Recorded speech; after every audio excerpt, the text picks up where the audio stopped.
नमस्कार, हरियाणा न्यूज देख रहे हैं आप। मैं हूं आपके साथ केशव कुमार। 134 है, इस पर सरकार एक बार फिर विपक्ष के निशाने पर आ गई है। हाल ही में शिक्षा मंत्री कंवरपाल गुर्जर ने 134 के मसले पर प्रेस कॉन्फ्रेंस की, जिसमें शिक्षा मंत्री ने कहा कि अब दूसरी क्लास से लेकर और 8वीं क्लास में 134 नियम लागू रहेगा। तो वहीं पहली क्लास में दाखिले आरटीई के तहत यानी कि राइट टू एजुकेशन के तहत किए जाएंगे। इसके तहत 25% सीटें गरीब बच्चों के लिए आरक्षित रहती हैं। हर साल इन क्लासेस का दायरा बढ़ता रहने की बात सरकार ने इस बार कही और धीरे धीरे केवल आरटीई के तहत ही प्रवेश दिए जाएंगे। सरकार ने गरीब बच्चों के प्रवेश के लिए प्राइवेट स्कूलों को दी जाने वाली फीस की राशि में भी बढ़ोतरी की है। शिक्षा मंत्री के बयान के बाद 134 को लेकर विवाद ने एक बार फिर से तूल पकड़ लिया, जिससे बड़ा सवाल यह खड़ा हो रहा है कि क्या सरकार 134 के मामले पर बैकफुट पर है? क्या सरकार 134 के मसले को ठीक से हैंडल नहीं कर पा रही है, या इस नियम को खत्म करने से पहले ठीक से वस्तु स्थिति की पड़ताल नहीं की गई? आखिर क्यों इस नियम को लेकर सरकार को अपना फैसला बदलना पड़ा? क्या हो सकते हैं इसके कारण? तो वहीं सरकार के इस फैसले का गरीब बच्चों की शिक्षा और भविष्य पर क्या कुछ प्रभाव पड़ेगा, और विपक्ष किस तरह से इसमें एक मौका तलाश रहा है? इन्हीं सब मुद्दों पर हम बातचीत करेंगे, लेकिन इससे पहले इस रिपोर्ट को देखिए, विस्तार से पूरे मुद्दे को समझिए।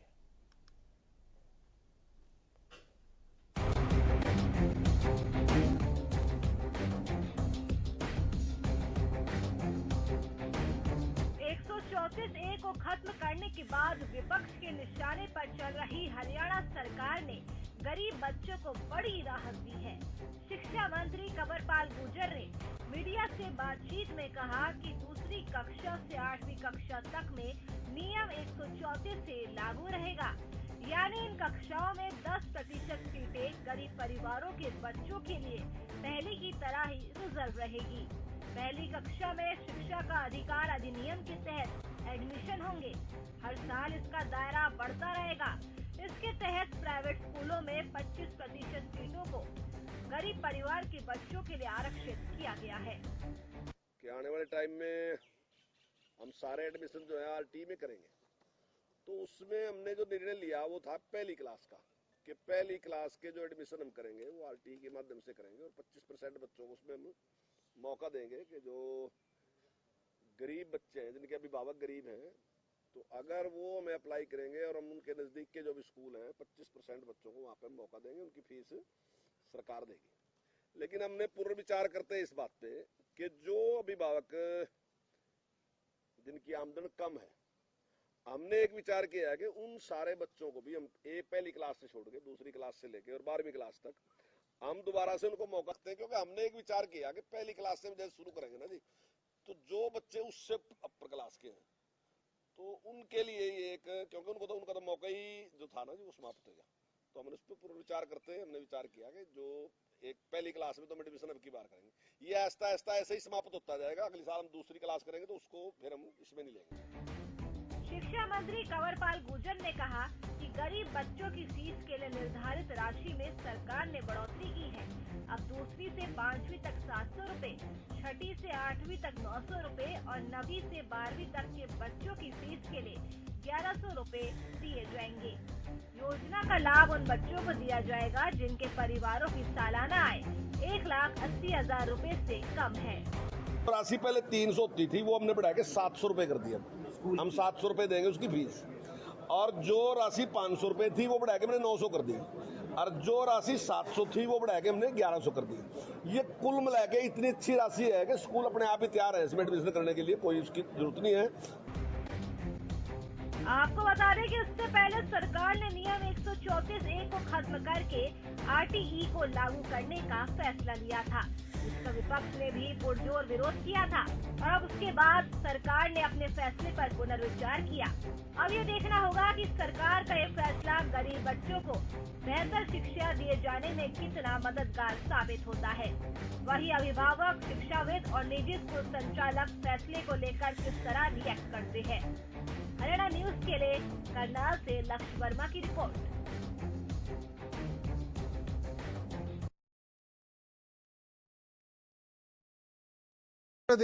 समझा, शिक्षा मंत्री कंवरपाल गुर्जर ने 134 के मसले पर प्रेस कॉन्फ्रेंस की।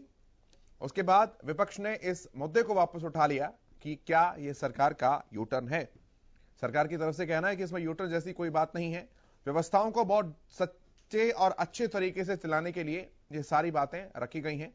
गरीब बच्चों को ध्यान में रखकर इस फैसले को लिया गया है। भाजपा के प्रवक्ताओं का यह कहना है कि 134A हमने अब भी बहाल नहीं किया है, वो अब भी खत्म है, केवल सिस्टमैटिक तरीके से कुछ चीजों को सही करने की बात उनके द्वारा कही जा रही है। इसके अलावा जो प्राइवेट स्कूल्स हैं उनको दी जाने वाली राशि जो है उसमें भी बढ़ोतरी की है, क्योंकि प्राइवेट स्कूलों की तरफ से शिकायत थी कि खर्चा कम मिल पा रहा है और इसके अलावा भुगतान भी समय पर नहीं हो रहा है। इसलिए सेकंड से और फिफ्थ तक जो 300 रुपए सरकार की तरफ से मिलते थे उसे बढ़ाकर अब 700 रुपए कर दिया गया है। तो वहीं 6 से लेकर और 8 तक, छठी से लेकर 8वीं तक जो 500 रुपए मिलते थे उसे बढ़ाकर 900 रुपए किया गया है। तो वहीं 9th to 12th, 9वीं से और 12वीं तक जो 700 रुपए का अनुदान मिलता था उसे बढ़ाकर 1100 रुपए तक कर दिया गया है। कुल मिलाकर एक अनुमान यह कहता है कि 1,80,000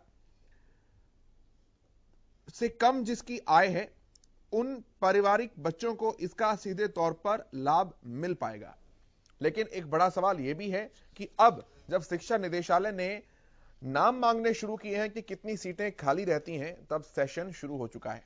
ऐसे में प्राइवेट स्कूल वो नाम कैसे देंगे, क्योंकि सीट पहले ही फुल हो चुकी है। तमाम सारे सवाल हैं जिनके जवाब जो है हम तलाशने का प्रयास करेंगे।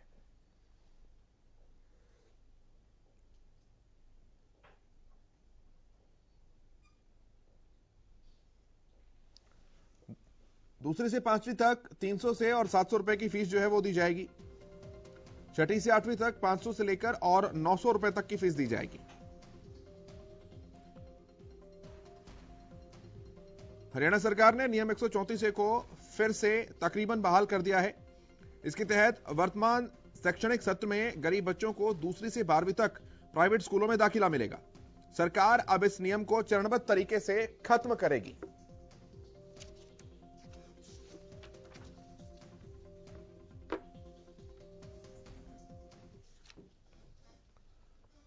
जो पैनल मेरे साथ जुड़ा है उसका परिचय मैं सबसे पहले आपसे करा दूं, फिर चर्चा की शुरुआत करते हैं। बीजेपी की तरफ से प्रवक्ता सत्यदेव शास्त्री जी हमारे साथ जुड़े हैं। इसके अलावा कांग्रेस की तरफ से संजीव भारद्वाज जी हमारे साथ जुड़े हैं। राजनीतिक विश्लेषक डॉक्टर शालिनी यादव जी हमारे साथ जुड़ी हैं। शिक्षाविद सुभाष सप्रा जी हमारे साथ हैं। प्राइवेट स्कूल एसोसिएशन के सदस्य पवन नेहरा जी हमारे साथ हैं और पेरेंट्स एसोसिएशन से कुलभूषण भारद्वाज जी हमारे साथ हैं। आप सभी का बहुत स्वागत है हरियाणा न्यूज पर। सत्यव्रत जी, मैं शुरुआत आपसे करना चाह रहा हूं। ये कही जा रही है बात, विपक्ष भी इस बात को कह रहा है कि यू टर्न ले लिया सरकार ने, पहले ही वस्तु स्थिति की समीक्षा नहीं की, 13 दिनों के अंदर फैसले को वापस लेना पड़ गया। क्या कुछ कंफ्यूजन है? ये देखिए केशव जी, मैं इस विषय पर खबर फास्ट पर 31 मार्च को डिबेट पर था और उसी दिन मैंने इस बात को रखा था। मेरे साथ जो पैनल थे, एक सम्मानित आपके चैनल की तरह चैनल है, उस पर उस समय ये कंफ्यूजन पैदा किया गया था कि जो बच्चे एडमिशन ले चुके उनका क्या होगा। मैंने उसी दिन स्पष्ट किया था कि जिनका एडमिशन इससे पहले हुआ है उनको उससे लेवल पर लेकर जाया जाएगा। लेकिन पीछे राजनीतिक लोगों ने, कांग्रेस के और बाकी लोगों ने कंफ्यूजन किया। कुछ लोग गलत बैड एलिमेंट्स थे, उन्होंने एडमिशंस को रिफ्यूज किया गया। तो फिर ये वास्तव में अब लिखित रूप में उनको देना पड़ा, क्योंकि एक बात समझना पड़ेगा, एक देश में एक विषय पर एक स्टेट में 2 कानून एक साथ नहीं लागू हो सकते। आप धारा 134A भी लागू करें और RT भी करें तो ये हो ही नहीं सकता, संवैधानिक व्यवस्था नहीं है। आप एक ही कानून रख सकते हैं। इसलिए जब 134A रद्द किया, RT आई, तो स्वाभाविक रूप से वो चीज खत्म हो गई। लेकिन उसके तहत जब हम आगे बढ़ेंगे तो जिन विद्यार्थियों को प्रवेश आपके माध्यम से उसे मिला था, तो उनके लिए एक योजना स्पेशल लेकर आए कानून के बिना, पार्ट टाइम के लिए, कि जितने टाइम में RT आगे बढ़ेगा 8 साल तक, उतने समय तक दूसरी से लेकर 8वीं कक्षा के विद्यार्थियों के लिए हम विशेष एक आर्थिक पैकेज उनके लिए देंगे। और वो जो विद्यार्थी उस कक्षाओं में, विद्यालय में होंगे, उनको हम न केवल बढ़ाकर देंगे बल्कि उनको समयबद्ध तरीके से वो भुगतान कर दिया जाएगा। इसलिए ये कंफ्यूजन की स्थिति नहीं है, यूटर्न की स्थिति नहीं है, ये समझने का फेर है। और कई बार पूछने वाला किस ढंग से पूछता है, उसका उत्तर कैसे मिलता है, लेकिन मैं अपने इस बात को, दावे को सिद्ध करने के मतलब कुल मिलाकर बात यह है कि अब जो चीजें एकमुश्त कर दी थी उन्हें, इस डिबेट के ऊपर मैंने उस समय कहा था, आज भी मैं ये बात कर रहा हूं कि ये यूटर्न नहीं है, ये एक जो व्यवहारिक व्यवस्था होनी चाहिए थी, उस व्यवस्था का जो लोग उल्लंघन कर रहे थे उनको प्रेस कॉन्फ्रेंस और बयान जारी करके स्पष्ट किया। ठीक है, मैं आता हूं कुलभूषण जी। एक बार संजीव जी से पहले मैं कमेंट ले लूं, सबके पास आ रहा हूं, इनिशियल कमेंट ले रहा हूं। संजीव जी, आप भी मांग कर रहे थे कि बहाल किया जाए, आप वो लागू कर चुके हैं वापस उसी चीज को? नहीं, बिल्कुल नहीं केशव जी, गलत। हाँ। आप अपनी बात को अपने से नहीं रखेंगे। बताइए आप करेक्ट। मैंने कहा कि कैसे हो सकता है दो कानून एक साथ। हाँ। आप फिर उसी बात को रिपीट कर रहे हैं आप। हाँ। जब एक देश के अंदर एक स्टेट में दो कानून कैसे लागू हो सकते हैं? हो सकते हैं क्या? नहीं हो सकते। आप फिर उसी बात को रिपीट ना, मैं क्या रिपीट कर रहा हूं सर? मैंने कहा कि जो चीजें आप लोग खत्म करने की बात कर रहे थे भाई 134 आप ये कह रहे कि इन्होंने फिर लागू कर दिया। आप इस बात को क्यों कह रहे हैं? आपने लागू, चलिए मैं अपनी बात बदल लेता हूं। शास्त्री जी सुनिए तो सही, संवाद कर रहे हैं सर, विवाद थोड़ी ना कर रहे हैं। मैं आपसे ये पूछ रहा हूं कि आपने अभी क्या बदलाव किया, वो बता दीजिए, मैं अपनी भाषा बदल लूंगा। फिर आप मुझे एक लाइन में बताइए आपने क्या बदलाव किया। देखिए केशव जी, मैं फिर कह रहा हूं, हमने बदलाव इतना किया कि जो धारा 134A के तहत जो एडमिशन थे और वो कानून बंद हो गया, तो उस कानून के तहत एक नई व्यवस्था, कानून नहीं, एक व्यवस्था स्कीम पार्ट टाइम के लिए कि उन विद्यार्थियों को उन विद्यालयों के अंदर एडमिशन विधिवत चलता रहे, तो उनको एक लिखित बयान और उनकी राशि बढ़ाकर कह दिया। केवल इतनी बात। ठीक है, मतलब बदलाव, मैं बदलाव शब्द का इस्तेमाल कर लूं, बहाल ना करूं तो?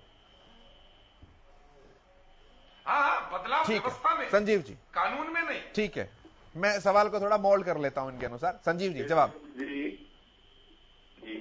सारी व्यवस्थाएं आपसे इस तरह से चाहिए, मैं उस पब्लिक को नहीं हो रहा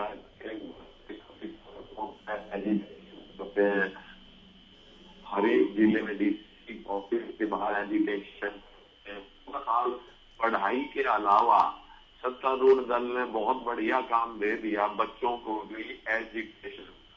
और बात नहीं है कभी कोई चीज कभी अभिभावक सेटिस्फाइड नहीं है, कभी स्कूल वाले सेटिस्फाइड नहीं है, कोई ये एक तरह से सत्तारूढ़ दल इसको पूरी तरह से सुनिश्चित नहीं कर पा रहा, इसको सीरियसली अब आधा सेशन चला गया। इस तरह से सेशन स्टार्ट होने के बाद फिर प्रक्रिया को चलाना, फिर कि भाई ये पैसे ऐसे नहीं ऐसे देंगे, ऐसे नहीं ऐसे देंगे, कहीं ना कहीं इस तरह से सत्तारूढ़ दल का सारी व्यवस्थाओं को व्यवस्थित करने का फेलियर नजर आता है। जब कोई कांग्रेस पार्टी जो मांग कर रही थी, अब उस मांग को मान लिया एक तरीके से, अगर मैं मोटा मोटा कहूं तो? नहीं, देखिए मैं केशव जी आपको यहाँ बात क्लियर कर दूं, कांग्रेस पार्टी एक मुख्य विपक्षी दल है। ये मांग कांग्रेस पार्टी की नहीं थी, ये मांग उन लोगों की थी जो इनसे इफेक्टेड थे। कांग्रेस पार्टी ने उसका संज्ञान लिया और इस मामले को, इस मुद्दे को, चाहे वो विधानसभा है चाहे वो सड़क है, इस मुद्दे को सीरियसली उठाया। ठीक है, तब ये शास्त्री जी की भाषा को यूं, तब इसमें ये बदलाव या ये क्लैरिटी सत्तारूढ़ दल ने दी। आप खुश हैं? आप अभी बहुत लेट है, अभी बहुत लेट है। ये सारी चीजें आगे ना हो, इसका एक व्यवस्थित ढंग से कोई ना कोई ऐसा। ठीक है सर, मैं वापस आता हूँ, एक कमेंट सबसे ले लूं पहले, मैं वापस आता हूँ फिर। शालिनी जी आपके पास आ रहा हूँ, किस तरह से देखते हैं इस फैसले को आप?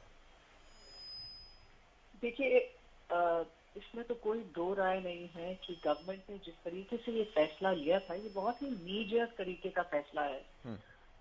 कई बार हमने देखा है कि सरकारें इस तरह के फैसले लेती हैं बिना टाइमिंग को देखे हुए, और ये चीज हमने सरकार की काफी देखी है, हरियाणा सरकार की, कोई पहली बार नहीं हो रही है कि बिना सोचे समझे शिक्षा के क्षेत्र में जब वो हस्तक्षेप करके कोई नई पॉलिसी या नया फैसला लेना चाहते हैं, तो उसका टाइमिंग जो इनका होता है वो बच्चों के लिए बहुत खराब होता है।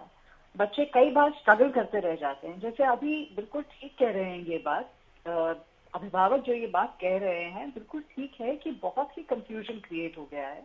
प्राइवेट स्कूल्स का ये कहना ये गलत नहीं है। दूसरी तरफ कि सेशन शुरू हो चुका है, इस वक्त कितना फेर बदलाव होगा। वैसे भी पैंडेमिक को अगर देखें तो स्कूल वैसे ही कई फ्रंट्स पे स्ट्रगल कर रहे हैं बच्चों को एजुकेशन प्रोवाइड करने के लिए। तो मेरे ख्याल से जिस तरीके से ये फैसला लिया है, हर बार जब सरकार ये फैसला लेती है, इनको अभिभावकों के ग्रुप्स के साथ, प्राइवेट स्कूल्स के साथ मिलके बैठ के जो एक बातचीत करके किसी सोल्यूशन पे आते हैं, वो ये लोग ठीक से नहीं कर पाते। देखिए 134A हटा के आरटीई के अंडर इतने लोगों को ज्यादा प्रोविजन देना एक बहुत अच्छी बात है। ये एक बहुत अच्छा कदम है कि बहुत सारे लोगों को, बहुत सारे बच्चों को ये फैसिलिटी मिलेगी। 25% बहुत होता है और डेफिनेटली होना चाहिए कि अच्छी एजुकेशन हर किसी का अधिकार है। हाँ। लेकिन उसको किस वक्त पे किया जाए, किस तरीके से किया जाए, इसमें जब सब मिलके करें और ये सबकी बातें संज्ञान में लेके फैसला लें तो ज्यादा बेहतर है। ठीक है, कुलभूषण जी के पास आ रहा हूं मैं। कुलभूषण जी रखिए अपनी बात। मैं तो पहले तो शास्त्री जी को मैं प्रणाम करता हूं और शास्त्री जी मैं केवल आपसे एक बात जानना चाहता हूं कि 134A आज हम दूसरी बार डिबेट में बैठे हैं। इससे पहले जब डिबेट हुई थी 134A पर तो ये कहा गया था कि जो बच्चे हैं उनको स्कूलों के अंदर एडमिशन मिल रहा है और किसी को चिंता करने की आवश्यकता नहीं है और 25% के आधार पर अब 134A समाप्त कर दिया गया है। ये समाचार पत्र के माध्यम से जानकारी मिली है हमारे को और उसमें 25% अब लोगों को, बच्चों को जो है एडमिशन मिलेगा। अब दोबारा से समाचार पत्र के माध्यम से हमने पढ़ा कि 134A लागू रहेगा, बच्चों को एडमिशन मिलेगा। तो मैं केवल इतना जानना चाह रहा हूं आपके माध्यम से कि जिस प्रकार का जो ये जिसे बोलते हैं कि एक बार सरकार की तरफ से ये आदेश देना कि 134A को खत्म कर दिया गया है और 4-5 दिन के बाद पुनः फिर ये कहना कि 134A को लागू कर दिया गया है, तो कौन लोग हैं वो जो इस प्रकार की धरातली जो चीजें होती हैं उनसे अनभिज्ञ होकर और माननीय मुख्यमंत्री जी के मुखारबिंद से इन बातों को कहलवाते हैं? या शिक्षा मंत्री जो हमारे आदरणीय कंवरपाल गुर्जर जी हैं, जिनको शिक्षा विभाग का दायित्व मिला हुआ है, क्या उनको इस बात की जानकारी नहीं है कि जमीनी स्तर के ऊपर, धरातल के ऊपर किस प्रकार से 134A प्रभावी रहेगा या इसका लाभ उन बच्चों को मिलेगा? मैं केवल इतना जानना चाहता हूं आपसे। ठीक है, पवन जी। देखिए, आप यदि केशव जी कहें तो मैं बोलूं? मैं एक बार सबसे पहला कमेंट ले लूं सर, फिर सवालों के जवाब क्योंकि आप ही को देने हैं, सवालों की पहुंचा रहे हैं और जवाब आप ही के पास होंगे। एक बार पहला कमेंट लेता हूं, पवन जी। ठीक है। देखिए केशव जी, ये जो मुद्दा है ये कोई पहला मुद्दा नहीं है जिस पर सरकार पहले एक बयान देती है, एक नियम हटाती है या लागू करती है और उसके बाद उससे यू टर्न लेती है। ये एक बड़ा ही रोचक विषय बन गया है कि सरकार आज कुछ कह रही है, कल कुछ और कहेगी। लोगों में रोचकता बनी रहती है, कल कुछ और भी हो सकता है। और 134A का मुद्दा हम कुछ समय पहले, 10-12 दिन पहले हम इसी डिबेट में बैठे थे और वहां पर कहा गया था कि 25% के हिसाब से जो आरटीई एक्ट के अनुसार जो है एडमिशन होंगे और वो सिर्फ फर्स्ट क्लास में होंगे, बाकी की क्लासों में नहीं होंगे, एक एक करके अगली क्लासों में बढ़ते रहेंगे। अभी हमारे माननीय प्रवक्ता सत्यदेव शास्त्री जी ने कहा कि 2 नियम लागू नहीं हो सकते। तो मैं इनसे ये पूछना चाहता हूं, जब 2 नियम लागू नहीं हो सकते तो अब जो आप ये फीस बता रहे हैं 700, 900, 1100, ये कौन से नियम के तहत आप एडमिशन कराएंगे और कौन से नियम के तहत ये पेमेंट करेंगे? दूसरी बात, आपने 134A लगा दिया, अब इसमें फेरबदल जो किया आपने वो ये किया कि 1 लाख से 1,80,000 से नीचे की जिनकी आय है उस आय वाले को केवल इसमें एडमिशन मिलेगा। बहुत ही बढ़िया, मिलना भी चाहिए। जो गरीब है उसको शिक्षा का अधिकार जरूर मिलना चाहिए ताकि वो भविष्य में। लेकिन मैं ये पूछना चाहता हूं कि स्कूल का जो बच्चा जिस स्कूल में वो पढ़ रहा है, क्योंकि कुछ समय के बाद आप उसको 25% में बदल देंगे, क्या इस पैसे से, मैं बीच वाले मॉडल को उठा लेता हूं जिसकी 900 रुपए फीस है और आप कहते हैं 30 बच्चों पे एक टीचर होना चाहिए, 8 सब्जेक्ट होते हैं तो एक पर 30 बच्चे पे 8 टीचर काम करते हैं, पर 30 बच्चे पे 8 टीचर, 3 क्लासेज हो गई तो हम उसको 3 से डिवाइड कर लेंगे। उसके बाद क्या इस पैसे से स्कूल का खर्चा निकलेगा? नहीं निकल सकता। एडमिशन आप नहीं लेने देते, एनुअल चार्ज आप नहीं लेने देते, बिल्डिंग फंड आप नहीं लेने देते। तो भाई साहब मुझे ये जानना है कि स्कूल बिल्डिंग रिपेयर कैसे कराएगा, स्कूल दूसरी फैसिलिटी कैसे देगा। फैसिलिटीज के नाम पर आपको कैमरे भी चाहिए, आपको दूसरी चीजें भी चाहिए, जो सरकारी स्कूलों में आप नहीं दे रहे वो सारी प्राइवेट से चाहिए। मतलब कहने का मतलब है कि रेट बहुत कम है आपके अनुसार? बहुत कम रेट है जिस हिसाब से हम एजुकेशन देते हैं। पिछले 10-12 सालों से ये 134A का मामला चल रहा है। चाहे हुड्डा गवर्नमेंट थी या फिर भाजपा गवर्नमेंट ने तो पूरा शोर मचाया जी, सेरा हमारे नाम ही बांध दो, भाई हम ही एडमिशन कर रहे हैं सारे के सारे। मैं तो हरियाणा न्यूज़ और आपकी टीम को पूरी बधाई देता हूं भाई, जब ये मार्च में इन्होंने ये डिसीजन लिया 134 खत्म कर दिया है और आपने इसको बड़ी प्रमुखता से उठाया। ये इतना जल्दी निर्णय था, मार्च के अंतिम सप्ताह में माननीय शिक्षा मंत्री जी भी लंदन थे, जो एडिशनल चीफ सेक्रेटरी हैं school education doctor Mahavir Singh ji वो भी लंदन थे, और उनकी एब्सेंस में जो हायर एजुकेशन के जो एडिशनल चीफ सेक्रेटरी हैं आनंद मोहन शरण जी, उन्होंने सिर्फ 4 लाइन का नोटिफिकेशन किया 28 तारीख का। मतलब उन्होंने कोई इसमें ड्राफ्ट नहीं, कोई डिटेल नहीं, अखबारों ने भी सिर्फ सीधा यही था 134 से खत्म कर दिया गया। उस पर चर्चा हुई, टाइम टू टाइम डिबेट हुई, विपक्षी पार्टियों ने पूरा मुद्दा उठाया, अभिभावक भी सड़कों पे थे। अब उसका ये रिजल्ट है, आज ये जो गवर्नमेंट ने जो यू टर्न ले रही है, ये चाहिए कहेंगे यू टर्न नहीं है। अब पहले उन्होंने वही, अभी हमारे साथी प्राइवेट एसोसिएशन वाले यही कह रहे हैं भाई, पहले उन्होंने बोला भाई RTE इसमें जो है फर्स्ट क्लास में ही दिया जाएगा ये जो एडमिशन है 134 से। अब वो उल्टा हो रहे हैं बिल्कुल ही। आज मैं अभी भी ये जो डिसीजन लिया है माननीय शिक्षा मंत्री जी ने, आज मैं उनकी स्टेटमेंट सुन रहा था, बयान करनाल से वो मीटिंग में बोल रहे थे, मेरे ख्याल ग्रीवेंस कमेटी की मीटिंग थी, उन्होंने यही कहा जी हम प्राइवेट जो स्कूल एसोसिएशंस हैं उनसे बातचीत करेंगे, उनसे समन्वय करेंगे और उसके बाद फिर हम डिसीजन लेंगे भाई क्या करना है। चाहे उन्होंने फीस चाहे बढ़ा दी है, जो रिइंबर्समेंट राशि है चाहे 700 900 1100 कर दी है। अब ये फिर वही जिस तरह से पहले बुरा हाल रहा है, सारे के सारे सेशन में छोटे छोटे बच्चे अपने पेरेंट्स के साथ सड़कों पे घूमते रहे, वो टेस्ट भी पास है उनके और 11,706 बच्चों को एडमिशन नहीं हुआ, देवर ऑन रोड।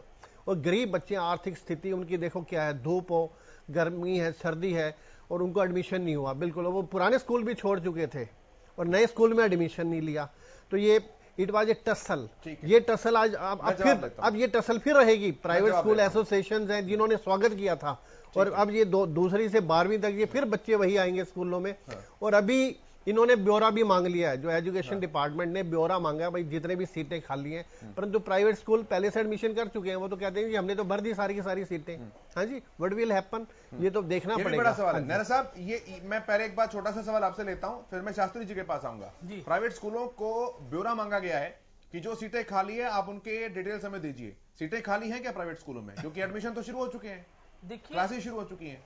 एडमिशन जो है वो पहली तारीख से शुरू हो गए थे। पहली तारीख से बच्चे को आना शुरू हो गया और क्योंकि पिछले 2 सालों में एजुकेशन का बहुत बुरा हाल हुआ, इस वजह से पेरेंट्स ने भी बड़ा सहयोग किया और पहले दिन से स्कूलों में पढ़ाई जारी, पहले दिन से सबके एडमिशन हो चुके हैं। जो बच्चे हमारे पास खाली नहीं है ना? नहीं, कोई मुझे नहीं लगता, किसी 1-2 स्कूल में कोई सीट बची हो तो बात दूसरी है, अन्यथा किसी के पास मुझे नहीं लगता कि खाली सीटें होंगी। शास्त्री जी, ये तो बड़ा आसान सा विषय था, इसमें कोई इतना रॉकेट साइंस नहीं थी। सेशन शुरू हो चुके हैं तो खाली सीट बचेंगे कहां से सर?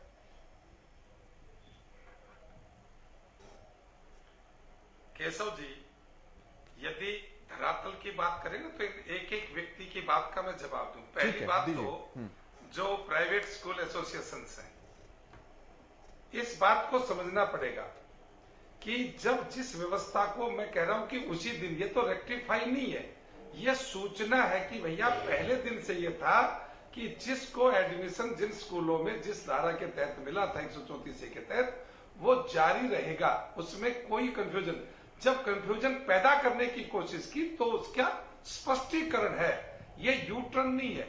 जो लोग नहीं समझ पाए या नहीं समझना चाहते थे या जो समझना देना नहीं चाहते थे, उनके लिए ये केवल एक सूचना थी। इसको एक समझना चाहिए। दूसरी बात कि जो आप इन अध्यापकों का रेशा लगाया, तो ये श्रीमान जी कौन थे, मैं नाम भूल गया माननीय, मैं बड़े सम्मान के साथ बोल रहा हूं कि एक अध्यापक 3 क्लास नहीं, एक अध्यापक 7 पीरियड लेता है श्रीमान जी, और यहां बैठे होंगे, लगभग क्लासों में पढ़े होंगे और टीचर्स भी इनमें से होंगे, तो आप बताइए 8 पीरियड में से आप 3 पीरियड देते हैं क्या टीचर्स को? 5 खाली रहते हैं क्या उनके? एक मेरा प्रश्न है, आप जब समय आए तो देना। दूसरी बात, जो आप ये कह रहे थे कि इतने से काम नहीं चलता, काम कितने से चलता है और कैसे चलता है ये मैं बहुत बारीकी से जानता हूं। मैं शिक्षा विभाग में संस्कृत पर लेक्चरर रहा हूं श्रीमान जी, इसलिए इस बात से कंफ्यूजन पैनल को ना कीजिए कि हमारा खर्चा नहीं चलेगा। आपका खर्चा करोड़ों से भी नहीं चल सकता और आपका खर्चा 1000 से भी चल सकता है। ये आपके चलाने का तरीका और कितना मेहनताना लेते थे शास्त्री जी, वो बता दीजिए। ये आपकी मैनेजमेंट काम करेगी, इसके लिए नहीं। आप सुनिए, और मैं बड़े अदब के साथ मैं कुलभूषण जी के सवाल का जवाब दे रहा हूं। माननीय कुलभूषण जी, बड़े अदब के साथ मैं बात कर रहा हूं कि कहीं भी ये बात नहीं थी कि धारा 134 को बढ़ा दिया या उसको खत्म किया तो उसके बाद कैसे व्यवस्था होगी। इसमें सरकार की यदि कोई बात आती है तो उसका जो नोटिफिकेशन होता है वो जारी करता है अखबार वाला। अभी केशव जी को भी मैंने 3 बार टोकना पड़ा, तब इस बात को मानने लगे कि यूटर्न नहीं है, धारा 134 से दोबारा से लागू नहीं है। ये केशव जी ने भी 3 बार टोकने के बाद माना। एक मिनट, तो कोई पत्रकार स्वतंत्र कैसे बोलता है, कैसे लिखता है, शास्त्री और पढ़ी हुई बात को कैसे समझता है, उसकी बात है। लेकिन जी, यदि हम नहीं समझेंगे तो हमें उसका स्पष्टीकरण देना। मैं भी समझना चाहता हूँ। एक मिनट, मैं एक आपसे बड़े सम्मानपूर्वक जानना चाहता हूँ। 134A लागू था, इसमें कोई फेरबदल नहीं था, इसमें कोई तब्दीली नहीं थी, तो अभिभावक अपने बच्चों के साथ सड़कों पर बैठा रहा और आज भी बैठा है। और आपने स्कूलों ने कहा कि मामला अदालत के अंदर चल रहा है। मैंने नहीं कहा कि नहीं आता। मैंने क्या कहा, सवाल सुन लेते हैं। आप मेरी बात सुन लीजिए शास्त्री जी। सरकार के प्रति हमें भी अच्छा लगता है सरकार अच्छा कार्य करे, लेकिन अगर सरकार कोई गलत काम करती है तो उसके बारे में हमें आवाज उठानी चाहिए। मेरा आपसे निवेदन यह है, आप शिक्षाविद रहे हैं, मैं ये जानना चाहता हूं कि जब मामला उच्च न्यायालय के अंदर गया और जो ये अपने गैर सरकारी स्कूल थे, इन्होंने कहा कि मामला अदालत के अंदर है, हम अभी एडमिशन नहीं लेंगे, उस समय सरकार ने क्या एक्शन लिया इन स्कूलों के प्रति, मैं ये जानना चाहता हूं आपसे। देखिए, एक्शन क्या लेना था? जब मामला सबज्यूड हो जाएगा और उसको आप चैलेंज करके आप अपने डायरेक्शन कैसे दोगे? तो अभी तो अदालत में है। माननीय हाई कोर्ट ने कहा था कि आप आपसी समझ, देखिए नहीं कुलभूषण जी, आप उस विषय को डाइवर्ट करेंगे तो मैं उसका उत्तर नहीं दूंगा। उस समय माननीय हाई कोर्ट ने कहा कि आप बाई फोर्स नहीं, आप आपसी बातचीत करिए। तो कोर्ट की बात को मानना चाहिए कि नहीं मानना चाहिए? अरे मामला तो कोर्ट में भी है मान्यवर आदरणीय शास्त्री जी, मामला तो अभी अदालत के विचाराधीन है और कंटेम्प्ट भी डाल रखी है हमारे वकील साहब तो ने। हमने उसकी व्यवस्था, देखिए आपकी ठीक है, वो जब निर्णय आएगा तो उसका सम्मान करेंगे। अब हमने व्यवस्था जो की है कि जो अब व्यवस्था की आपने के तहत जिनके एडमिशन हुए थे, जिन स्कूलों में हुए थे, उनको ये सूचना थी पहले से, और ये व्यवहारिक बात होती है, ये अव्यवहारिक नहीं थी कि जब आरटी लगेगा पहली कक्षा से तो उससे ऊपर के विद्यार्थियों को व्यवस्था वही लागू होती है। और ये व्यवहारिक जानबूझ के कंफ्यूजन पैदा किया गया और उसमें डिले किया गया। तो उसको स्पष्टीकरण करने के लिए हमने आज प्रेस कॉन्फ्रेंस के माध्यम से और मैं डिबेट के माध्यम से स्पष्ट कर रहा हूं कि दूसरी कक्षा से लेकर ऊपर की कक्षाओं में विद्यार्थियों को वही लाभ मिलेगा, उन्हें विद्यालयों में मिलेगा, कोई कमी नहीं है। और इतने में ऐसा कोई विद्यालय नहीं है कि जिसकी सीट पूरी हो गई या सीट पूरी होने के बाद वो एडमिशन नहीं लेते। ऐसा हम सब विद्यालयों में जाते हैं, आते हैं। हमारे संबंध भी कुलभूषण जी जैसे बहुत अच्छे स्कूल चलाने वालों से है, मैं उनके विद्यालय में भी जाता हूं और यहां भी है, ऐसा कुछ नहीं है। लेकिन उनका इशू था फीस का, वो फीस सरकार ने उसको बढ़ा दी। और मैं माननीय शिक्षा मंत्री जी के बिहाफ पर आपके चैनल के माध्यम से कुलभूषण जी आपको वादा दिलाता हुआ, एक भी विद्यालय का यदि कोई पैसा पिछला बकाया है और उन्होंने डाल रखा, डिमांड डाल रखी है, आपका एक एक पैसे की गारंटी दिलाने की मेरी बात है। मेरी कंवरपाल जी से अभी बात हुई, उनका एक एक पैसा हम देंगे, आप पूछना। हमारे पास जो डिमांड आई हमने पूरी कर दी है। अब यदि किसी की नहीं पूछी है तो आप गारंटी के साथ बात करिए, हम पैसा देंगे। शास्त्री जी, मैं केवल एक निवेदन कर रहा हूं कि जो अभिभावकगण है हमारे, हम जो लोग हैं, हमारे जो बच्चे हैं, क्या उन सभी को एडमिशन मिलेगा विद्यालयों के अंदर 134A के अंतर्गत? इतना जानना चाह रहा हूं मैं। देखो, 134A व्यवस्था समाप्त हो गई है। अब जो बच्चे 1,80,000 से आमदनी के कम अभिभावक के बच्चे हैं, उनका पूरा फीस का खर्चा हम देंगे और प्राइवेट स्कूलों में उनको पढ़ाएंगे। हो सकता है इसमें कुछ विद्यालयों के पास सीट ना होंगी, तो हम जो चयनित हो गए थे उन विद्यार्थियों को प्राइवेट स्कूल के अंदर उस लेवल के विद्यालय के अंदर पढ़ाने की गारंटी हम लेते हैं। आपके यदि हरियाणा में कहीं भी कोई दिक्कत आएगी, मैं उसकी गारंटी लेता हूँ। ठीक है, मैं बड़े समाप्त हो गया, अब ये माने हम या लागू है? नहीं, समाप्त हो गया सर, अभी तो 134 से समाप्त है, वो भी कह रहे हैं और शिक्षा मंत्री ने भी यही बात कही है। शास्त्री जी, इसमें तो कोई कंफ्यूजन नहीं है। कुलभूषण जी, आप जानबूझ के कंफ्यूज कर रहे हो। नहीं, आप ना पूछ रहे हैं सर, वो पूछ रहे हैं शास्त्री जी। अगर आपके माध्यम से अपना मार्गदर्शन कर रहा हूं। आप एक बात समझिए, आप एडवोकेट हैं कुलभूषण जी। कुलभूषण जी, आप गुड़गांव के बहुत प्रतिष्ठित वकील हैं। आप ये मान सकते हो कि एक स्टेट में एक विषय के 2 कानून होते हैं क्या? नहीं होते। ठीक बात है, मैं भी यही जानना चाह रहा हूं आपके माध्यम से कि जो कंफ्यूजन है वो आपके माध्यम से और हरियाणा न्यूज के माध्यम से दूर हो।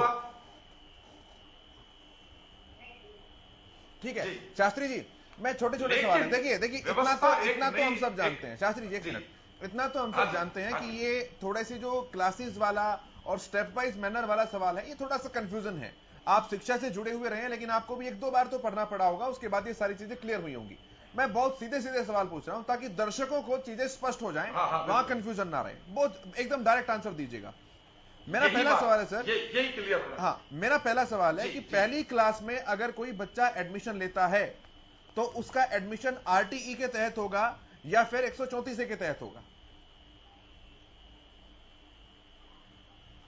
केशव जी, 134A समाप्त हो गया तो आरटीई के तहत होगा। हरियाणा में लागू हो गया। ठीक है, पहली कक्षा में आरटीई के तहत उसका प्रवेश होगा। ठीक है, जब वो दूसरी क्लास में बच्चा प्रमोट होकर के जाएगा तो क्या कुछ चीजें उसके साथ रहेंगी, क्या कुछ चीजें उससे छूट जाएंगी? नहीं, उसके साथ कुछ नहीं छूटेगा। जिस व्यवस्था के तहत, जिस नॉर्म्स के तहत प्रथम कक्षा में है, वो 8वीं तक एज ए टीच चलेगा। ठीक है, कोई स्कूल बदलने की आवश्यकता नहीं। कोई यदि बहुत ज्यादा व्यवस्था यदि किसी कारण से उसको रही होगी तो वो एक सोचा जा सकता है। बाकी स्कूल उनको मना नहीं कर सकता। अभी वो स्कूल को छोड़ेंगे नहीं। अभी जो किसी भी प्रकार की फीस की व्यवस्था होगी, वो सरकार उसको पूरा करेगी। अभी जो बच्चे 2nd क्लास में हैं, उन्हें किस तरह से लाभ दिया जाएगा? जी, उनका जो प्रवेश, उन्होंने अपनी प्रवेश परीक्षा के लिए जो क्लियर हो गए थे, उनके लिए 2 व्यवस्थाएं। एक तो जो स्कूल आप ये कह रहे हैं कि बल्कि हो नहीं सकता, होना नहीं चाहिए था, क्योंकि उसी दिन क्लियर कर दिया था कि जिनका 134A के तहत एडमिशन है, वो बच्चे जहां है उनको आगे बढ़ेगा। तो जो हो गया था, केवल नए एडमिशन नहीं होंगे उसमें, लेकिन जो बच्चा आरटी के तहत आगे बढ़ रहा था, उन बच्चों को उनकी फीस बढ़ोतरी के साथ विद्यालय को सौंपी जाएगी। ठीक है, और उनसे पढ़वाया जाएगा। ठीक है, मैं ये प्रेस स्टेटमेंट पढ़ रहा हूं जो शिक्षा मंत्री की तरफ से दिया गया था। मैं चाहूंगा आप इसको भी थोड़ा सा स्पेसिफाई कर दें ताकि हम सबके कंसेप्ट भी क्लियर हो जाएं, फिर हम सवाल की तरफ आगे बढ़ेंगे। उन्होंने कहा है कि पहली कक्षा में दाखिला आरटीई के तहत होगा, जिसे आर्थिक रूप से कमजोर वर्ग के बच्चे 25% बच्चों के निजी मान्यता प्राप्त नजदीक के स्कूलों में दाखिला दिया जाएगा। यह आपने भी क्लियर कर दिया है। ये बच्चे हर वर्ष अगली क्लास में प्रमोट होते रहेंगे और उस क्लास को नई शुरू की गई योजना में से हटा दिया जाएगा। जैसे कक्षा 1 के विद्यार्थी जब कक्षा 2 में प्रमोट होंगे तो कक्षा 2 के एडमिशन नई योजना में नहीं करेंगे। इसका क्या मतलब है, ये समझा दीजिए। देखिए, जो अब बच्चे दूसरी से लेकर 8वीं तक 134A के तहत एडमिशन जिनका हो रहा है, उनकी फीस हम देंगे। जैसे ही अगली क्लास में दूसरी में पहली वाला आएगा और अब जो दूसरी वाला तीसरी में जाएगा, तो दूसरी कक्षा आरटी की होगी और तीसरी कक्षा विशेष व्यवस्था की होगी। फिर वही तीसरी में जाएगा, वो चौथी में जाएगा। तो जैसे जैसे उसकी कक्षा बढ़ती चली जाएगी, 8वीं तक उसका खर्चा, उसकी व्यवस्था प्राइवेट स्कूल को सरकार अपने हिसाब से देगी। और जो नीचे से पहली कक्षा से आ रहा है विद्यार्थी, हर साल जैसे जैसे बढ़ता जाएगा, वैसे उसके अंदर उसको व्यवस्था को आगे बढ़ा दिया जाएगा। मतलब 7 साल के अंदर ये विशेष व्यवस्था खत्म हो जाएगी और केवल आरटीई बचेगा। जी ठीक है। अब मैं आता हूं संजीव भारद्वाज जी के पास। पूरे देश में यही लागू है। हाँ। हरियाणा में भी इसको पूरे एक समान करने के लिए पूरे देश के अंदर एक ही कानून। हाँ। संजीव जी, अब मैं आता हूं आपके पास, रखिए अपनी बात। हाँ जी केशव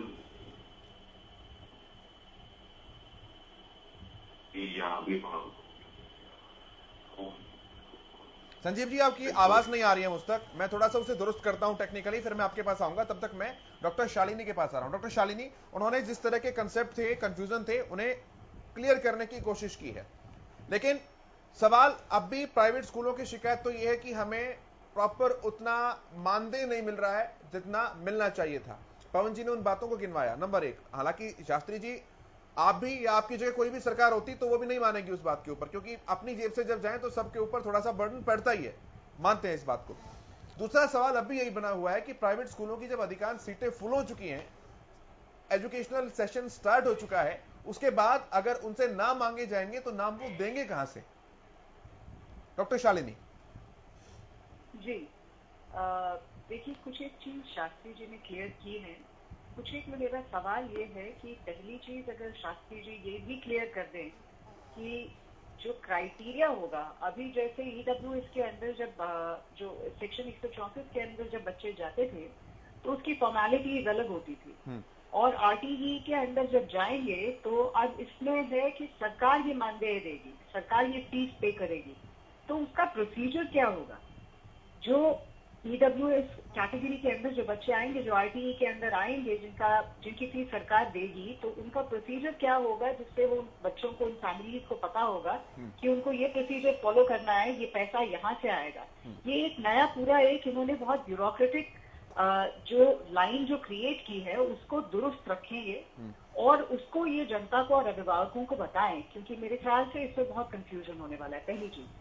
दूसरी चीज ये है कि मैं पहले एक ही सवाल का जवाब ले लेता हूं ताकि हम पॉइंट दर पॉइंट आगे बढ़ते रहें। शालिनी जी, मैं पहले आपके इस सवाल का जवाब लेता हूं। शास्त्री जी। हाँ बिल्कुल, बहुत अच्छा। देखिए केशव जी, ये पैसा पेरेंट्स के पास नहीं आएगा, ये पैसा स्कूल के पास आएगा। स्कूल क्लेम करेगा, क्लियर है, और वो क्लेम के बिल जाएंगे, उसमें शायद 60-40 का रेशो है केंद्र और स्टेट का, शायद 80-20 का है। वो मुझे थोड़ा ध्यान नहीं, माफी के साथ चाहूंगा, लेकिन वो स्टेट और वो जो बिल क्लेम होगा उसके तहत उसको उनको मिलेगा। ठीक है शालिनी जी, अगला पॉइंट। जी, दूसरी चीज ये है कि ये जो व्यवस्था है, आरटीई की जो व्यवस्था है, ये कक्षा 8 तक है, और जो सवाल अभिभावकों का है वो बहुत वैलिड है कि 8वीं कक्षा के बाद क्या, जिन प्राइवेट स्कूल्स में इन बच्चों को पढ़ाया जाएगा, 8वीं कक्षा तक आप ये आरटीई इनैक्ट कर सकते हैं, उसके बाद इन बच्चों का क्या स्टेटस होगा? शास्त्री जी। देखिए, ये पूरे देश के लिए कानून है, आरटी हर स्टेट के अंदर लागू है। हरियाणा के अंदर एक विशेष व्यवस्था 8-10 साल पहले की थी, हमने उसको आगे बढ़ाया, लेकिन सारे देश में आरटी 8वीं तक है। और मुझे लगता है कि 8वीं के बाद यदि आवश्यकता पड़ेगी, क्योंकि बाकी स्टेटों में अभी तक कोई डिमांड ऐसी आई नहीं है, क्योंकि बहुत पुराना एक्ट है ये। और हरियाणा में क्योंकि 134A के कारण से 12वीं कक्षा तक की व्यवस्था थी, तो अभी 12वीं तक की व्यवस्था आगे चलेगी और आरटी आगे बढ़ेगा। तो मुझे लगता है कि यदि इसमें कोई आवश्यकता पड़ी तो ये कानून हमारा नहीं है, ये सेंट्रल गवर्नमेंट का कानून है। यदि हमें किसी को व्यवस्था देनी पड़ेगी, ऐसा महसूस किया गया जनता के द्वारा व्यवस्थाओं के कारण से, तो जैसे ये व्यवस्था है, इस व्यवस्था को किसी प्रकार से और आगे, क्योंकि नीचे का तो सेंट्रल गवर्नमेंट हमें पे करेगा, और 8वीं से ऊपर की यदि जब व्यवस्था चलेगी तो हो सकता है कोई व्यवस्था ही नहीं खड़ी हो जाएगी, लेकिन वो उस समय की बात है।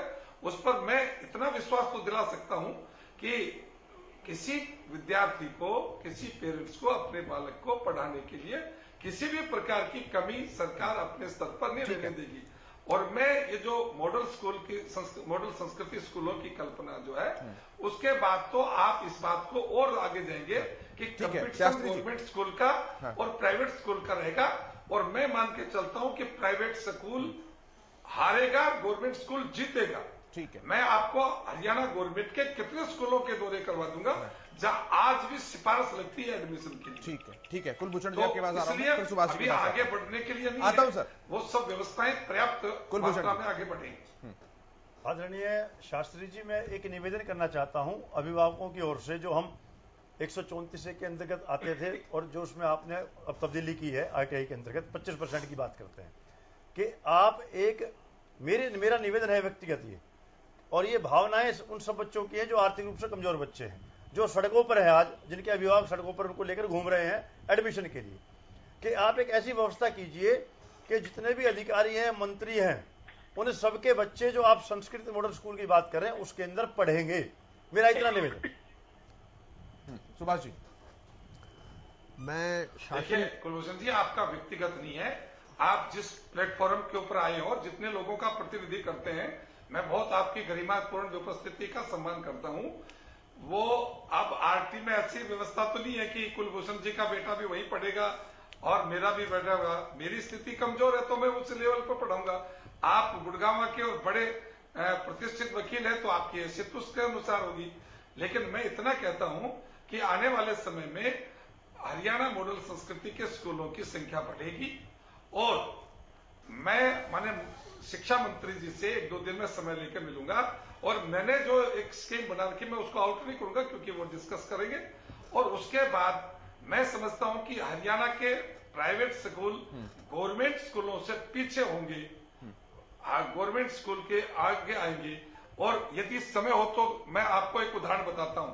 मैं कनीड़ा सीनियर सेकेंडरी के अंदर था, उस समय हमने व्यवस्था की थी और उस व्यवस्था के विद्यार्थी आज डॉक्टर और इंजीनियर हैं। सन 1996-97 की बात बताता हूं। 96-97 के अंदर कनीड़ा के सीनियर सेकेंडरी स्कूल के अंदर हमने वो व्यवस्था खड़ी की थी कि कनीड़ा के आसपास के प्राइवेट स्कूल के बच्चे गवर्नमेंट स्कूल में एडमिशन लेने के लिए लाइन लग गई थी। हम उस व्यवस्था के आदमी हैं। मैं भी आपकी बात को आगे बढ़ा रहा हूं। मैं बताना चाहूंगा, भाजपा का एक विचार का एक व्यक्ति एजुकेशन में टीचर था, उसकी कल्पना आप कनीड़ा सीनियर सेकेंडरी स्कूल की 97-98 की रिपोर्ट देखिए और उन विद्यार्थियों से पूछे जिस समय उन्होंने 9वीं कक्षा में प्रवेश लिया था। ठीक है, तो हम उस व्यवस्था को लागू करने वाले। सुभाष जी, मैं शास्त्री जी से यही जानना चाहता हूं, मतलब यानी दूसरी से 12वीं तक के जो एडमिशन है वो नहीं होंगे 134A के तहत, फ्रेश एडमिशन। नंबर 2, अभी आपने मतलब शिक्षा निदेशालय ने, स्कूल एजुकेशन ने अभी ब्यौरा मांगा, अगर प्राइवेट स्कूलों में सीटें खाली हैं फिर भी 134A के तहत एडमिशन नहीं होगा। फ्रेश एडमिशन की बात कर रहा हूं, दूसरी से 12वीं। और इस टाइम अभी आप ये भी कह रहे हैं जो संस्कृति मॉडल जो स्कूल्स हैं वो आगे आएंगे प्राइवेट स्कूलों से। ऐसा कुछ होने वाला नहीं है। या शायद आप भी स्कूल में टीचर हैं और हम भी 35 साल से, मैं भी कनीना की बात कर रहे हैं, और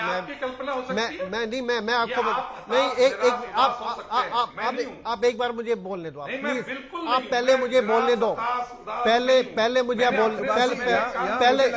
पहले आप मुझे बोलने दो,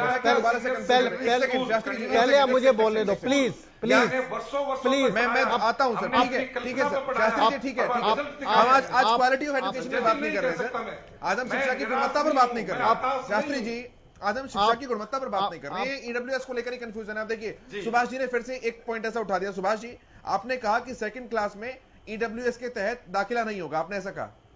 134 फ्रेश एडमिशन। अब मैं शिक्षा मंत्री जी कंवरपाल गुर्जर जी की, उन्होंने कुछ नहीं बोला इसके बारे में। एक बार मैं आप ही के पास वापस आऊंगा। उन्होंने कहा है कि इस साल से शिक्षा का अधिकार कानून के तहत पहली कक्षा के बच्चों के दाखिले हो गए हैं, लेकिन इससे ऊपर की कक्षाओं में नियम 134A के तहत ही निजी स्कूलों में दाखिले भी लिए जाएंगे। यस, फिर से कंफ्यूजन है इस बात को लेकर। शास्त्री जी, अब सही किस बात को माने?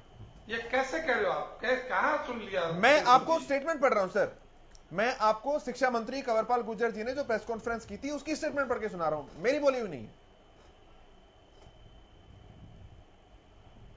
सर कैसी बात करें, ये हमसे बात होने के बाद यही तो कंफ्यूजन है जिसके ऊपर हम डिबेट कर रहे हैं सर। हमारे यहाँ वकील बैठे हैं कुलभूषण जी, मैं आप कंफ्यूज क्यों पैदा कर रहे हैं? मैं तो कंफ्यूजन क्लियर करने के लिए सवाल पूछ रहा हूँ। मैं अपनी बात नहीं थोप रहा सर, मैं अपनी बात नहीं थोप रहा। जो शिक्षा मंत्री जी ने स्टेटमेंट दी उसे लेकर मैं क्वेश्चन आपसे क्लियर करने के लिए बैठा हूँ ना। हाँ, तो वही तो मैं सवाल पूछ रहा हूँ। हाँ, केशव जी मैं उसके लिए बैठा हूँ ना यहाँ। नहीं तो आप बिल्कुल मैं बैठा हूँ ना, उसके लिए मैं बात कर रहा हूँ। आदरणीय शास्त्री जी, आपसे लागू नहीं है, खत्म हो गया। लेकिन उस व्यवस्था के तहत जो विद्यार्थी आगे थे, हमने एक विशेष पैकेज बनाया है, एक व्यवस्था खड़ी की है। उस व्यवस्था में जब तक आरटी आगे बढ़ेगा तब तक वो व्यवस्था आगे रहेगी और धीरे धीरे वो व्यवस्था खत्म हो जाएगी, ये व्यवस्था आगे बढ़ जाएगी। आदरणीय शास्त्री जी, मैं यही कहना आपसे एक नम्र निवेदन करना चाहता हूं कि हम माननीय शिक्षा मंत्री जी का जो बयान है हम उस पर ध्यान दें, या जो आप बता रहे हैं हम उस पर ध्यान दें, इतना निवेदन है बस। नहीं, उन्होंने ये नहीं कहा कि ईडब्ल्यूएस के तहत दाखिले होंगे, उन्होंने कहा ईडब्ल्यूएस की तहत। शास्त्री जी एक सेकंड शास्त्री जी पूछना और देखना चाहते हैं। शास्त्री जी एक सेकंड, मैं आपको भी करेक्ट कर देता हूं। मैं आपको भी मंत्री जी के बयान की तरफ ध्यान दिला रहा हूं आपका। एक सेकंड, अगर उसमें कोई दिक्कत है आप ठीक कर दीजिए। आप शिक्षा मंत्री जी ने ये नहीं कहा कि ईडब्ल्यूएस के तहत दाखिले होंगे, शिक्षा मंत्री जी ने कहा कि ईडब्ल्यूएस की तरह दाखिले होंगे। तहत और तरह दोनों में अंतर है शास्त्री जी। तो तरह का मतलब हम ये मान ले कि भाई व्यवस्था ठीक है, आप उसका दूसरा नाम दे सकते हैं। उसमें केवल एक कैटेगरी नहीं है, ईडब्ल्यूएस भी है, विकलांग भी है, दिव्यांग भी है, अनाथ भी है, आर्थिक रूप से कमजोर व्यक्ति भी है। वो 25% है, उसमें कैटेगरी ज्यादा है। इसमें तो केवल ये व्यवस्था थी कि जो अच्छे बच्चे होंगे, इंटेलिजेंट होंगे, उनको मिलेगा 134 में। लेकिन आरटी में तो 25% है, संख्या बढ़ रही है और श्रेणियां बढ़ रही है। बीसी भी आएगा, एससी भी आएगा, उसमें दिव्यांग भी आएगा, उसके अंदर आर्थिक कमजोर भी आएगा, उसमें कई कैटेगरी है। आरटी कोई नई चीज नहीं है, आरटी देश में काफी दिन से लगी हुई है, हर स्टेट में लगा हुआ है, केवल हरियाणा में 2002 से लागू है। ठीक है सुभाष जी, पूरे देश में है भैया। ठीक है सुभाष जी, मैं वही शास्त्री जी की बात का जवाब देना चाह रहा था। हमें भी पता है हरियाणा में एजुकेशन की क्या स्थिति है, स्कूलों गवर्नमेंट स्कूलों में टीचर है ही नहीं। मैं कॉलेजों की बात करूं, ठीक है, मैं निवेदन करूंगा, मैं क्वालिटी ऑफ एजुकेशन के ऊपर आज बात कर ही नहीं रहा। 134 को लेकर ही इतना ज्यादा कंफ्यूजन है सर, ईमानदारी से कह रहा हूं, पेरेंट्स समझ नहीं पाए अभी तक ये आरटी 134 है क्या। मैं क्वालिटी ऑफ एजुकेशन की बात मैं नहीं बताना चाह रहा। एक मिनट जरा, एक मिनट सिर्फ मैं शास्त्री जी की बात का सिर्फ एक जवाब देना चाहता हूं। भाई इन्होंने यही बोला जो संस्कृति मॉडल स्कूल है वो प्राइवेट स्कूलों से आगे होंगे, ऐसा कुछ नहीं है। आपको व्यवस्था पता है, हम भी सारे दिन देखते हैं। हम निराशा झलकती है। नहीं, नो सच्चाई जो सच्चाई है आपको माननी पड़ेगी। ये नहीं आप ये नहीं सिर्फ आप भाजपा के गुण गाएंगे, ऐसा नहीं होना चाहिए। ठीक है, आप प्रवक्ता, ये आपकी मजबूरी भी है, ये आपकी जरूरत भी है। क्या आप डीपीएस नहीं, क्या आप डीपीएस क्या यहाँ जो बड़े बड़े इंटरनेशनल स्कूल हैं जहाँ पे आप 134 की व्यवस्था दे रहे हैं, ये छोटे छोटे जहाँ पे बेंच है नहीं, इन स्कूलों में टीचर है नहीं, आप उनसे कम्पीट करेंगे? आप बताइए। आप बिल्कुल वैसे ही अपने, ठीक है आप प्रवक्ता हैं, आप गुण गाएंगे, ये आपकी मजबूरी भी है और आपकी जरूरत भी है। मैं सिर्फ यही आपको बताना चाहता हूँ सर। पवन जी, नेहरा साहब। अरे नहीं, मैं मजबूर नहीं हूँ, कोई बात नहीं, मैं दुकानदारी नहीं चलाता, मैंने अपने जीवन में प्रैक्टिकल किया, उसका उदाहरण दे रहा हूँ भैया। आपने सिर्फ आपने सिर्फ 4 लाइन का नोटिफिकेशन किया और अभी आप उसका स्पष्टीकरण दे रहे हैं 15 दिन बाद। प्लीज आगे बढ़ रहे हैं। शांति से मैं जो कंफ्यूजन हो रहा है, बड़ा भारी कंफ्यूजन है, और जो पैदा करने वाले ज्यादा हो जाते हैं तो नहीं सर, आप सही जवाब नहीं दे आपको दे रहा हूँ।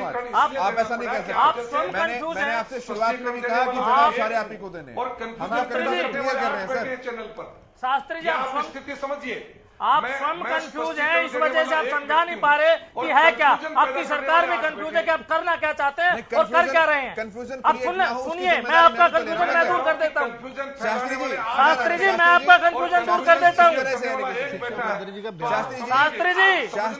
शास्त्री जी, आप शिक्षाविद रहे हैं, आप मेरी बात सुन लीजिए। शास्त्री जी समझने नहीं देना, शास्त्री जी आप उसको कंफ्यूज पैदा करना, कोई कंफ्यूजन नहीं कर रहा है।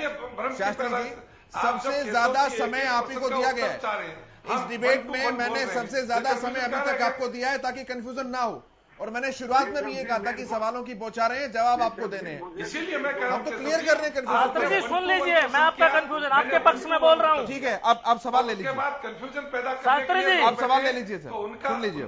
शास्त्री जी, ठीक है मेहरा साहब, शास्त्री जी सुन लीजिए, संजीव जी के पास आ रहा हूं। मैं आपके पक्ष में बोल रहा हूं, आप सुन लीजिए, आपका शायद भ्रम दूर हो जाए।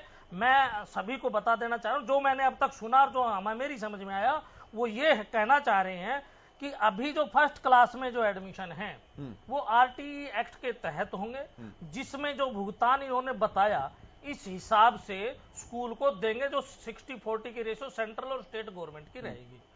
सेकंड क्लास से ऊपर, क्योंकि हर बार फर्स्ट क्लास में ही एडमिशन होते थे, सेकंड क्लास से ऊपर 134A के तहत हम लोग ज्यादातर लोग एडमिशन कर चुके हैं। जिन्होंने नहीं किया है वो कोर्ट केस का वो हवाला ले रखा है, उसमें लगभग 11,000 से 12,000 स्टूडेंट जो हैं उनका एडमिशन नहीं हुआ है। तो जिनने कर लिए हैं उनकी सीटें ऑलरेडी फिल हैं, तो उनसे सीट पूछने की कोई जरूरत नहीं है। ये 11,000 उनमें एडजस्ट नहीं हो पाएंगे क्योंकि वो तो ऑलरेडी कर चुके हैं। दूसरी चीज, इनको भी जो पैसा है वो इनका एडमिशन करवाएंगे, प्राइवेट स्कूल में करा कराएंगे। शास्त्री जी, आप सरकार हैं, आप सरकार हैं, जहां पड़ेगा उसका पैसा उसकी चाहे अकाउंट में देना पड़े, हम दे देंगे। आप सरकार हैं, आप कुछ भी कर सकते हैं। आपके माध्यम से चैलेंज कर रहा हूं, आप सरकार हैं, आप सरकार है, मुझे चैलेंज करने की जरूरत नहीं है। करके दिखाइए, करके दिखाइए, आप सरकार है, कुछ भी कर सकते हैं। जिस भी स्कूल में पढ़ेगा उसका हमारे सरकार ने जो पैसा नहीं, फिर आपको इतनी अकाउंट में आपको इतनी व्यवस्था कर देंगे। आपकी सोच इतनी विकसित नहीं है कि जिनमें पहले से एडमिशन हो चुके हैं आप उनसे कह रहे हैं हमें डाटा दीजिए। आपके पास वो डाटा है नहीं, कमाल करते हैं आप, और सुनते नहीं है। सबसे बड़ी कमी आपकी ये है कि आप लोग सुनते नहीं है। दिमाग शायद ऊपर चल गया, आसमान में चढ़ रहा। मेरा दिमाग आसमान में नहीं चढ़ा, आप सोच को थोड़ा करिए, धीरे करिए। आपकी आवाज मेरे से तेज आ रही है अभी, क्लियर कीजिए। आपकी आवाज अभी भी मेरे से तेज आ रही है। मैंने आपको कहा था मैं आपकी तरफ से बोल रहा हूँ, कंफ्यूजन दूर कर रहा हूँ। मुझे आपसे सर्टिफिकेट नहीं चाहिए, नहीं, मुझे आपकी सही सर्टिफिकेट नहीं चाहिए। तो कोई बात नहीं, ये कह रहा हूं, आप समझाते रहिए, अपनी जिम्मेवारी के साथ आप समझाते रहिए, विद्यार्थियों ने आप समझाते रहिए। अब तक तो समझा नहीं पाए, 1 घंटे में आप आगे क्या समझाएंगे? विद्यार्थी यदि एडमिशन नहीं हो पाया, सवाल भी नहीं करेंगे, भी पढ़ रहा होगा, आप समझा नहीं सकते, सवाल नहीं करेंगे, छोड़ दीजिए सर, ऐसे मत होना चाहिए। ठीक है, बड़ा कंक्लूसिव सा डिबेट रहा है, ऐसे उलझेंगे नहीं, आगे बढ़ रहे हैं। मैं संजीव भारद्वाज जी के पास आ रहा हूँ, शांत बैठे हैं बहुत देर से, फिर मैं शालिनी जी के पास आऊंगा। ठीक है शास्त्री जी, प्लीज इंटरप्शन भी नहीं, प्लीज एक दूसरे की बात सुन लेते हैं। संजीव जी, संजीव जी, दूसरे को भी बोलने दें। शास्त्री जी थोड़ा ठंडा पानी पीजिए। मैं उन भाषा का परिचय पूछना चाहता हूँ जो मेरे दिमाग के ऊपर प्रश्न चिन्ह डाल रहे हैं। मैंने आपके दिमाग पर प्रश्न चिन्ह नहीं डाला, आप सवाल मेरे से ले रहे हैं। पवन जी कोई बात, आप सुनना ही नहीं चाहते। पवन जी कोई बात, शिक्षा मंत्री जी का बयान सुनना चाह रहे हैं आप? ये कोई हमारा पर्सनल झगड़े का कोई विषय नहीं है, डिबेट नहीं है। मैं बैठा हूँ, मैं उसके क्लियर के लिए बैठा हूँ। आप जो भी कंफ्यूजन कहिए, और यदि उसमें दो राय आती है तो मेरे उसका कान पकड़ लेना। किसी को बोलने नहीं दे रहे, आप पहले सुनना ही नहीं चाहते, पानी पी ले और दूसरों की बात शांतिपूर्वक सुने। पैदा करना चाहते हैं आप, 8 लोग बैठे हो, मैं अकेला बैठा हूँ, और फिर भी पब्लिक को, अभिभावकों को ठीक से समझने नहीं देना चाहिए। नहीं सर, अब क्लियर हो गया है। इसलिए मुझे जो सिचुएशन डिबेट से पहले थी अब वो सिचुएशन नहीं है, इसलिए मैंने सीधे सीधे सवाल पूछे आपसे, कंफ्यूजन वाली कोई बात नहीं है। संजीव जी, शास्त्री जी आप बोलने नहीं दे रहे, और मैं फिर कहता हूँ केशव जी, आपके चैनल के लिए फिर भी तैयार हूँ। यदि कोई ठीक है सर, कोई भी कमी होगी मैं दोबारा बुला लूंगा, आप आएंगे मुझे पता है, लेकिन एक बार दूसरों की बात भी सुन लेते हैं, समय भी कम है मेरे पास। संजीव जी रखिए अपनी बात। शास्त्री जी, मैं आपको पहले एक ही सेकंड में ये बात बता दूं, हम लोग यहाँ जो बैठते हैं, जो डिबेट करते हैं, हम लोग एक किसी विषय पे जो लोग इफेक्टेड हैं उनके लिए डिबेट करते हैं, ना कि उसको पर्सनल इशू बनाना हमें चाहिए। पहली बात, बहुत जल्दी बोलूंगा। दूसरी बात, कहीं ना कहीं ये सत्तारूढ़ दल का, ये गवर्नमेंट का फेलियर तो है ही कि छोटे छोटे बच्चे सड़कों पर खड़े होकर जाके एजुकेशन कर रहे हैं। अभिभावक उनके फार्म लेकर, उनको कोई भी ऐसा गॉडफादर, माई बाप या ऐसा व्यक्ति, चाहे सरकार की तरफ से हो चाहे स्कूलों की तरफ से हो, कोई नहीं मिल पा रहा कि कौन राइट अथॉरिटी है जो इन इश्यूज को, जो इन विषय को सुने और वो क्लियर करे सरकार को फौरी तौर पर। अब बच्चों का देखिए, बच्चों के दिमाग में कितना मेंटल स्ट्रेच ये हो गया है, कितना मेंटल ये दबाव बच्चों के दिमाग पे है कि मैं इस बच्चे के आगे कैसे जाऊंगा, कितना टाइम बीत गया, ये बीत गया। आप अभी तक मिडल के अंदर सारी व्यवस्थाओं को व्यवस्थित नहीं ठीक है सर, उल्टा शालिनी जी के पास आ रहा हूं मैं, डॉक्टर शालिनी के पास। अब मैं सिर्फ केशव जी बहुत देर से बैठा था, 1 मिनट बात सुन लीजिए। ठीक है, जल्दी सर, समय कम है। नहीं होगा। मैं ये कहना चाहता हूँ, डिस्ट्रिक्ट वाइज कोई ना कोई कमेटी ऐसी होनी चाहिए जिसमें प्राइवेट स्कूल ओनर भी हो, अभिभावक भी हो, गवर्नमेंट का नॉमिनी भी हो, और सारे इशू उस कमेटी से फौरी तौर पर उस पर ये भी हो कि किस स्कूल पे कितनी सीट है, किसका कितना पैसा बकाया है, और वो सारे डिसीजन फौरी तौर पर माइन्यूट मॉनिटरिंग, ठीक है। छोटे छोटे बच्चे सड़कों पर ना खड़े हो, ठीक है। और डीसी ऑफिस के बाहर धरने इतनी सर्दी गर्मी में ना लगाएं। ठीक है सर, प्लीज इस व्यवस्था को, आपकी जिम्मेवारी शास्त्री जी, आपकी गवर्नमेंट की जिम्मेवारी बनती है। ठीक है सर, आप रैश और इरिटेट ना। ठीक है भारद्वाज जी, ठीक है भारद्वाज जी। डॉक्टर शालिनी जल्दी से। जी, पॉइंट है जो अभी शास्त्री जी ने कहा उसको लेके, और जिस तरीके से शिक्षा मंत्री ने भी बयान दिए हैं, बहुत क्लियरली ये कह रहे हैं कि 134 स्क्रैप हो चुका है। तो अगर 134 स्क्रैप हो चुका है, तो जो सेकंड क्लास के आगे जो बच्चे अब आप RTE करेंगे, तो आप 25% एडमिशन दे रहे हैं, तो अभी 10% EWS के अंदर 134 के अंदर हुआ है, बाकी 15% को आप कैसे अकोमोडेट करेंगे आप? क्योंकि आपका, अगर आपने 134 स्क्रैप कर दिया है, तो पूरे का पूरा सिस्टम पे एक सवालिया निशान खड़ा हो जाता है, और अगर बच्चे और अभिभावक कंसर्न हैं तो उनकी कंसर्न बहुत ही जायज है। और दूसरा ये है कि 8 क्लास के आगे बच्चों का स्टेटस क्या? RTE के अंदर 8 क्लास के आगे नहीं है। हम ये नहीं कह सकते कि हम इस पे आगे विचार करेंगे, इसके ऊपर पहले ही विचार करके उन बच्चों को, उन अभिभावकों को सिक्योर करना बहुत जरूरी है कि इसके आगे ये तो सेंटर का कानून है ना डॉक्टर शालिनी, ये तो केंद्र का कानून है। 8 से 14 साल के बच्चों को मुफ्त शिक्षा, सर्व शिक्षा अभियान, 1 से 8वीं, ये तो केंद्र का कानून है RTE। इसमें इन्होंने कुछ बदलाव थोड़ी ना किया है। इसके आगे जो है, अगर ये 134 स्क्रैप कर दे रहे हैं, तो 8वीं से जो 12वीं के बच्चे हैं, उनका स्टेटस क्या रह जाएगा? ठीक है, मैं जल्दी से जवाब लेकर खत्म करता हूँ। शास्त्री जी बहुत जल्दी के साथ, समय बहुत कम है। 1 मिनट मुझे दीजिएगा। तीसरी चीज बहुत जरूरी जो है, जो शिक्षा मंत्री कह रहे हैं और एजुकेशन सेक्रेटरी कह रहे हैं, उनके बीच में जो डिस्पैरिटी है, जो अलग अलग बयान दे रहे हैं, उसको क्लैरिफाई करके एक भाषा बोलना बहुत जरूरी है। कोताही बरतेगा और उसकी शिकायत है कि हम उस पर एक्शन लेंगे। और शालिनी जी कंफ्यूज है, इनको खुद की स्टेटस पता नहीं है, इनको RTE का व्यवस्था को नहीं पता, देश के कानून की व्यवस्था की जानकारी नहीं है, ये अनावश्यक रूप से व्यक्तिगत नहीं, वो पैदा कर रही है। RTE सवाल पूछ रही है सर, वो एलिगेशन नहीं लगा रही है। हरियाणा में क्या होगा उसके लिए हम कह रहे हैं, लेकिन इनको आप अकेले पड़ जाएंगे शास्त्री जी। 134 की व्यवस्था और RTE की व्यवस्था बहुत अच्छे से मुझे मालूम है क्या है। आपकी सरकार इस वक्त बैकफुट पे है, आपके शिक्षा मंत्री कुछ कह रहे हैं, आपका शिक्षा विभाग कुछ कह रहा है, और अभिभावकों में जो कंफ्यूजन है, जिस तरह का डर आपने दिखा दिया है, वो आपकी सरकार की जिम्मेदारी है। मैं माफी के साथ आप सभी को रोकना चाहूंगा, बहुत शुक्रिया आप सभी का। सत्यदेव जी, संजीव जी, डॉक्टर शालिनी, सुभाष जी, पवन जी, कुलभूषण जी, चर्चा में शामिल होने के लिए बहुत धन्यवाद, बहुत शुक्रिया। इस कार्यक्रम में इतना ही, लेकिन खबरों का सफर जारी है।